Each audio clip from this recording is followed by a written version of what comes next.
Hi, my name is Darren Joseph from HCJ.tax, and we're the team that seeks to demystify that sometimes confusing world of international tax. And today we have the honor and privilege of having another conversation with Mark. Mark, would you like to introduce yourself? I'm Mark Morris. I'm based in Zurich.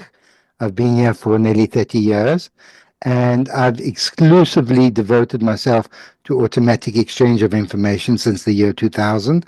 And I've been consultant to the EU Commission, the EU Parliament, the OECD regarding automatic exchange, as well as consulting for Tax Justice Network and various other parties.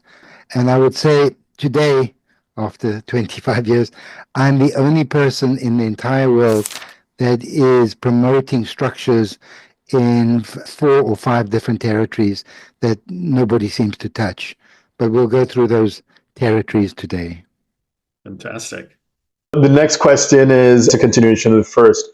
Can you talk more about UK Crown Dependencies? The 3 Crown Dependencies we mentioned is Guernsey, Jersey, and Isle of Man.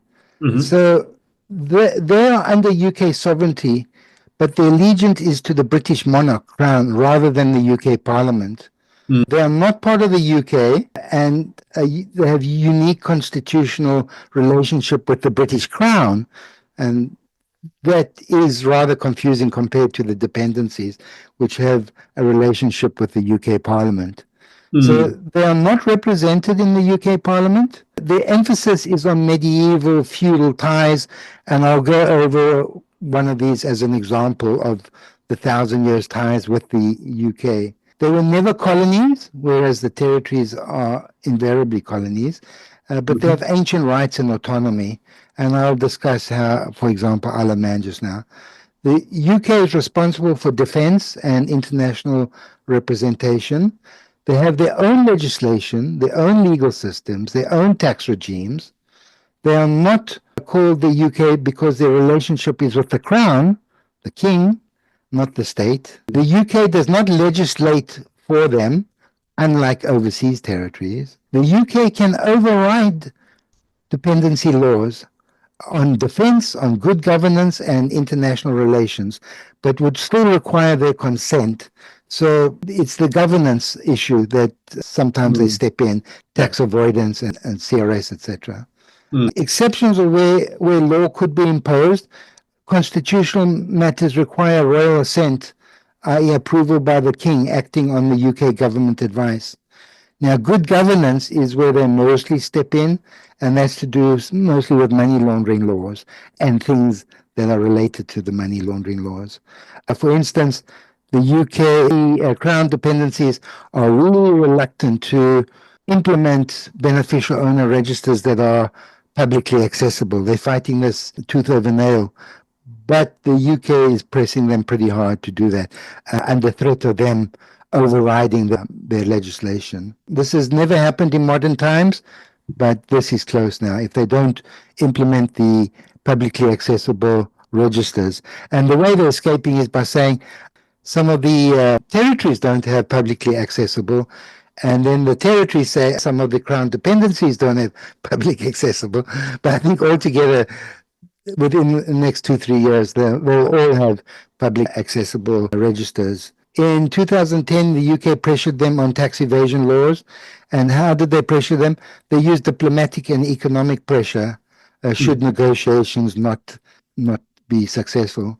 So currently, the only pressure really is on accessible beneficial owner registers of entities incorporated there. Okay.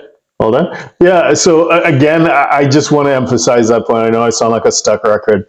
A key part of what makes these jurisdictions really interesting is the connection to the European nation of origin or connection or whatever, because that creates an additional layer of safety and security. Because as you pointed out, in certain cases, there can be, let's say, a course correction from the Crown and from the government, as the case may be. So, okay. But still, they are known and have the reputation of being tax havens. Now, they've tried to escape that by saying, well, some financial institutions and some businesses here have a 10% or 20% tax, but generally, they design it so that non-residents aren't taxed at all. And that is a definition of a tax haven, when local businesses are taxed, but non-residents are not taxed. Okay. Yep. The reputation is still, I mean, I'm hearing that more and more banks around the world, especially in Asia and so on, are telling clients with these British overseas territories and dependencies that have a tax haven reputation, that the client must find something else. Yeah, fair point. Okay. Mark, if someone wanted to get in touch with you, what's the best way to do so? As I travel a lot, the best way to get hold of me is via my website, co-ownershiptrust.com. And then you can email me or try to get hold of me by phone, but that depends on the country that I'm in. If they've got cell phone coverage, I go to some really remote places in the world, Falkland Islands, St. Helena, etc. So the best is via my website.